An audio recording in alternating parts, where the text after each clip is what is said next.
2024 के लिए तैयार है मुंबई इंडियंस की स्क्वाड। आज इस वीडियो में देखेंगे एमआई का शॉट एनालिसिस। क्या है इनकी स्ट्रेंथ, क्या है इनकी वीकनेस, क्या क्या अपॉर्चुनिटीज रहेगी इनकी स्क्वाड के पास और 2024 में क्या क्या चुनौतियां, क्या क्या थ्रेट्स मुंबई को फेस करना पड़ेगा, आज इस वीडियो में देखेंगे। चलिए दोस्तों शुरुआत करते हैं। सबसे पहले मुंबई इंडियंस की स्ट्रेंथ मजबूत पक्ष के साथ। नीलामी के समय यह तय हो गया था कि इस साल के आईपीएल में पूरी तरीके से मुंबई निर्भर करेगी अपने इंडियन प्लेयर्स पर और इनकी सबसे बड़ी स्ट्रेंथ है इनके इंडियन प्लेयर्स, क्योंकि इस आईपीएल के one of the best Indian players Mumbai Indians की टीम के पास है।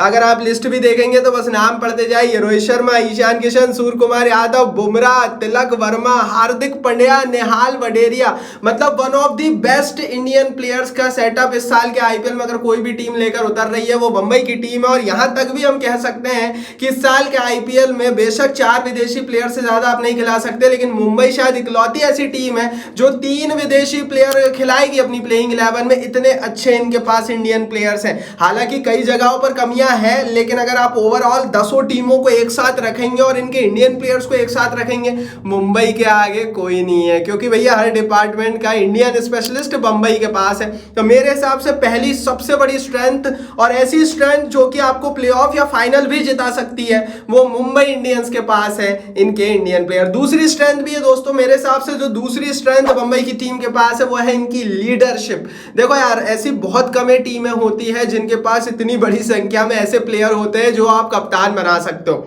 इनके पास रोहित शर्मा थे जिनको इन्होंने कप्तानी से हटा दिया है कई तरह के कारण देकर, उल जुलूल के। वैसे तो हार्दिक पांड्या ट्रेड होकर इसीलिए आए क्योंकि उन्हें कप्तान बनना था, पांड्या ने शर्त रख दी थी।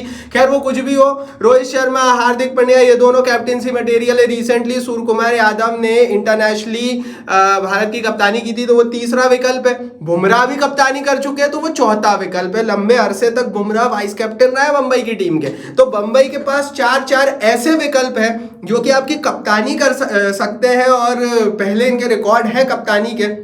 मतलब लीडरशिप के मामले में तो भैया इस टीम का कोई सानी नहीं है। एक दूसरी लीडरशिप क्वालिटी और है मुंबई के पास, हर डिपार्टमेंट का इनके पास लीडर है। अगर आपको तेज गेंदबाजी का लीडर चाहिए तो बुमराह वहां पर संभालेंगे। अगर आपको बल्लेबाजी का लीडर चाहिए तो रोहित रहेंगे, सूर्या रहेंगे। अगर आपको ऑलराउंडर्स में एक लीडर की जरूरत है तो वहां हार्दिक पांड्या रहेंगे। मतलब प्लेइंग 11 बहुत तगड़ी बनने वाली है मुंबई की टीम की। इंडियन प्लेयर्स और लीडरशिप, ये 2 चीजें मिलकर मुंबई को बहुत मजबूत बना रही है। तो भैया स्ट्रेंथ की बात करें तो मुंबई कहां टिकती है आप बताना कमेंट बॉक्स में। और चैनल को सब्सक्राइब नहीं किया है तो भैया हर टीम का शॉर्ट एनालिसिस आईपीएल से पहले लेकर आएंगे। हर टीम की स्ट्रेंथ, वीकनेस, अपॉर्चुनिटीज और थ्रेट आपको बताएंगे। तो देर मत करो, सब्सक्राइब का बटन नीचे हिट नहीं किया तो कर दो, बेल आइकन दबा दो। चलिए दोस्तों, स्ट्रेंथ के बाद अब वीकनेस देख लेते हैं। कमजोरी कहां कहां पर परेशान करेगी मुंबई को, वो भी देख लेते हैं। पहली वीकनेस जो मुझे लगता है भैया मुंबई की टीम ने काम नहीं किया है और ठोक बजाकर काम नहीं किया है, वो है भैया विदेशी प्लेयर्स। देखो नीलामी के दौरान भी मुंबई वाले बोल चुके थे हमारे पास इतने अच्छे इंडियन प्लेयर्स हैं, हमें विदेशियों की जरूरत ही नहीं है। और आई थिंक कि वो इनकी सबसे बड़ी कमजोरी बन सकती है, क्योंकि बेशक आप 7 इंडियन प्लेयर्स के साथ उतरते हैं, लेकिन आपके पास 3-4 विदेशी प्लेयर का भी कोटा होता है। और मुंबई जब भी जीती है उनके पास अच्छे विदेशी प्लेयर्स रहे, इस बार नहीं है। वो चीज मेरे हिसाब से इनके लिए प्रॉब्लम बनेगी, क्योंकि ले देकर भैया इनके पास जो पिछले साल का सेटअप था ना, उसको भी इन्होंने तोड़ दिया। और विदेशी प्लेयर्स के मामले में इन्होंने बिल्कुल काम नहीं किया। टिम डेविड पर ये बहुत ज्यादा निर्भर रहेंगे। विदेशी बल्लेबाज तो इनको चाहिए भी नहीं, है भी नहीं। विदेशी गेंदबाजों में भी ले देकर ये फिर बुमराह को ही देखेंगे कि भैया वही लीड करे, क्योंकि इंडियन ही प्लेयर, क्योंकि विदेशी तो वहां भी नहीं है। तो मेरे हिसाब से फॉरेन प्लेयर्स एक ऐसी चीज है, आप इनकी स्क्वाड भी देखेंगे तो आप समझ जाएंगे कि विदेशी प्लेयर्स एक ऐसी चीज है जो कि इनको परेशान करेंगे। और कैमरन ग्रीन जो पिछले साल खूब चले थे, उनको भी इन्होंने ट्रेड करा दिया है, तो वहां पर भी इनको समस्याएं आएंगी। तो मेरे हिसाब से वीकनेस के मामले में जहां जो स्ट्रेंथ इनकी इंडियन प्लेयर्स थी, वीकनेस सीधी इनके विदेशी प्लेयर्स बनेंगे। क्योंकि अगर इनके इंडियन प्लेयर्स चलना बंद हो गए ना, तो फिर विदेशी प्लेयर्स बड़ी दिक्कत करेंगे। आगे बढ़ते हैं, दूसरी वीकनेस क्या है इनकी। देखो यार, हर टीम में हर तरह के खिलाड़ी होने चाहिए। हिंदुस्तान में आईपीएल हो रहा है, स्पिनर तो जरूरी है, लेकिन मुंबई की पिछले 3-4 सालों से जो बड़ी दिक्कत रही है वो इनके स्पिनर से रहे हैं। पिछले साल भी पीयूष चावला ने अच्छा खेला था। इस साल कैसा खेलेंगे वो तो समय बताएगा, लेकिन अभी की स्थिति में वीकनेस इनके स्पिनर्स हैं, क्योंकि ले देकर फिर वो पीयूष चावला और मोहम्मद नबी की तरफ आपको देखना पड़ेगा। अदरवाइज जो एक जमाने में हरभजन सिंह जैसा एक विकल्प इनके पास हुआ करता था स्पिनिंग लाइनअप में, वो इनके पास नहीं है। तो स्पिनर्स इनकी एक मेजर प्रॉब्लम है और वो रहेंगे। कुछ समय पहले तक इन्होंने कृणाल पंड्या को लाकर वो प्रॉब्लम सॉल्व कर दी थी, फिर इनके पास भज्जी भी हुआ करते थे, लेकिन उस तरह की जोड़ी अभी नहीं है और इंडियन भी नहीं है, विदेशी भी नहीं है, तो वहां पर थोड़े से ये लोग परेशान है। विदेशी प्लेयर्स और स्पिनर्स, तेज गेंदबाजी में इनको इशू नहीं होगा क्योंकि बुमराह लीड कर लेंगे और संभाल लेंगे। आकाश मडवाल भी है, विदेशी भी एक दो है, लेकिन विदेशी स्पिनर्स या इंडियन स्पिनर्स इनके पास नहीं है। सो आई थिंक दूसरी बड़ी वीकनेस इनके स्पिनर्स रहने वाले। अब स्ट्रेंथ और वीकनेस तो देख ली, थोड़ी सी अपॉर्चुनिटीज भी देख लेते हैं। कहां पर दूसरी टीमों से अलग हटकर कुछ कर सकेगी बंबई की टीम। अगर मैं इनकी इकलौती और पहली अपॉर्चुनिटीज की बात करूं तो जो अपॉर्चुनिटी मुंबई के पास है, जो किसी दूसरी टीम के पास नहीं है, वो है 3 विदेशी प्लेयर। इनके पास ऐसी कैपेबिलिटी है जो किसी टीम के पास नहीं है। ये एक साथ 8 इंडियन प्लेयर्स खिला सकती है और मात्र 3 विदेशी प्लेयर के साथ भी ये हर मैच में 2024 में उतर सकते हैं। आपको बता दूं दोस्तों कि इस तरह की चीज बहुत कम और बहुत रेयर रहती है आईपीएल में, क्योंकि जो इंडियन प्लेयर्स होते हैं और अच्छे इंडियन प्लेयर्स होते हैं उनकी संख्या भी लिमिटेड ही होती है। लेकिन क्योंकि मुंबई के पास 8-9 बड़े बड़े नाम है, मुंबई मात्र 3 विदेशी खिलाड़ियों के साथ भी खेल सकेगी। अब आप समझिए दोस्तों कि इंडियन प्लेयर्स और विदेशी प्लेयर्स में अंतर क्या होता है। विदेशी प्लेयर्स दोस्तों दिक्कत ये होती है कि आप 4 से ज्यादा खिला नहीं सकते और अगर आप उन पर बहुत ज्यादा निर्भर हो जाते हो और अगर एक भी चोटिल होता है तो उनका विकल्प, उनकी रिप्लेसमेंट विदेशी ही बनते हैं, इंडियन बन नहीं पाते क्योंकि इंडियन ऑलरेडी बिके होते हैं। दूसरी तरफ इंडियन प्लेयर्स अगर आपके पास अच्छे हो तो आप 8 इंडियन प्लेयर्स खिला सकते हो। अगर एक नहीं भी चला तो फिर आप उसके स्थान पर एक, क्योंकि जगह खाली, आप एक विदेशी को लाकर खिला सकते हो। तो वो जो फ्लेक्सिबिलिटी है ना वो आपको मिलती है जब आप 3 विदेशी खिलाड़ी और 8 इंडियन प्लेयर्स के साथ उतरते हो प्लेइंग 11 में। और वही अपॉर्चुनिटी मुझे मुंबई इंडियंस में दिख रही है, क्योंकि बेशक इंडियन प्लेयर्स तो बहुत अच्छे हैं लेकिन उस इंडियन प्लेयर्स अच्छे होने का फायदा इनको बहुत ज्यादा अपॉर्चुनिटी इनकी स्क्वाड को दे रहा है। लेकिन भैया कुछ चुनौतियां भी है, कुछ थ्रेट भी है।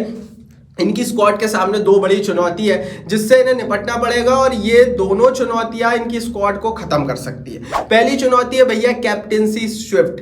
ये जो बदलाव हुआ है ना रोहित शर्मा से हटकर हार्दिक पांड्या को, इससे कोई भी खुश नहीं है। सूर्य कुमार यादव अपने सोशल मीडिया पर जाकर बयान दे चुके हैं, लिख चुके हैं, जसप्रीत बुमराह लिख चुके हैं, रोहित शर्मा खुद खुश नहीं है। उनकी वाइफ ने रिसेंटली बयान दिया है परसों के दिन कि भैया सारी बातें नहीं बताई जा रही है मुंबई के द्वारा, क्यों कप्तानी हटाई गई। इनके कोच कंफर्म कर चुके हैं कि मुंबई इंडियंस के मैनेजमेंट ने हटाया है रोहित शर्मा को, रोहित शर्मा ने खुद नहीं छोड़ी है कप्तानी। एक चीज और कंफर्म हो चुकी है कि हार्दिक पांड्या ने कहा था कि मैं तभी ट्रेड होऊंगा जब मुझे कप्तान बनाया जाए। मतलब हार्दिक पांड्या का अहंकार कितना हो गया है, जिस मुंबई ने जिस रोहित शर्मा की कप्तानी में वो इतने बड़े प्लेयर बने उनको ही हटाने पर आ गए।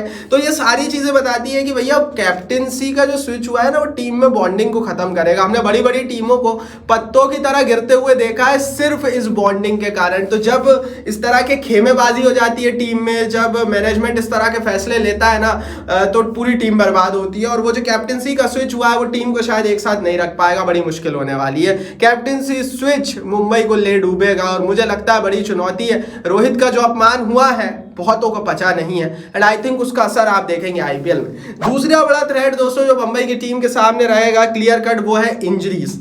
इंजरी इनकी बड़ी समस्या बनने वाली है, क्योंकि मैंने आपसे कहा इंडियन प्लेयर्स पर ये लोग निर्भर है, बट द प्रॉब्लम है कि पंड्या भी इंडियन प्लेयर्स है, सूर्या भी इंडियन प्लेयर्स है, तो दोनों इंजर्ड चल रहे हैं। सूर्य कुमार यादव के बारे में कहा यह जा रहा है कि उनको जो हर्निया है उसकी सर्जरी हुई है, हो सकता है अप्रैल में ना रोटे तो सिर्फ मई का आईपीएल खेल पाएंगे। और अगर सिर्फ मई के महीने में ही इंडियन प्रीमियर लीग में खेलेंगे तो बहुत ज्यादा मैचेस नहीं खेल पाएंगे। दूसरी तरफ हार्दिक पांड्या को इन्होंने कप्तान बनाया है, लेकिन हार्दिक पांड्या की कीमत है कैमरन ग्रीन को इन्होंने बाहर किया है, ट्रेड आउट किया, आरसीबी ने भेजा है। तो अगर हार्दिक पांड्या ही चोटिल हो गए, जो अभी चोटिल चल रहे हैं, रिहैब कर रहे हैं, तो कैमरून ग्रीन भी इनके पास नहीं है। तो ऑलराउंडर के मामले में ये पूरी तरीके से बर्बाद हो जाएंगे, कप्तान भी चला जाएगा। तो भैया देखो इंजरीज और बड़े प्लेयर्स की इंजरी दूसरा बड़ा थ्रेट इस स्क्वाड के साथ मुझे लग रहा है। तो ये थी भैया स्वॉट एनालिसिस, स्ट्रेंथ, वीकनेस, अपॉर्चुनिटीज और थ्रेट जो कि रहेगी मुंबई की टीम के सामने 2024 के आईपीएल में। अब आप बताओ आपको कैसी लगी मुंबई की टीम, 10 में से रेटिंग दो। क्या रोहित को कप्तानी से हटाना था ये भी बताना कमेंट बॉक्स में। टेलीग्राम पर ज्वाइन कर लो, आईपीएल का पूरा मजा मिलेगा फ्री में, डिस्क्रिप्शन बॉक्स में। इस वीडियो को लाइक और शेयर करो, सब्सक्राइब नहीं किया तो भैया हर टीम का शॉर्ट एनालिसिस लाएंगे, सब्सक्राइब का बटन नीचे हिट करके बेल आइकन दबा दो।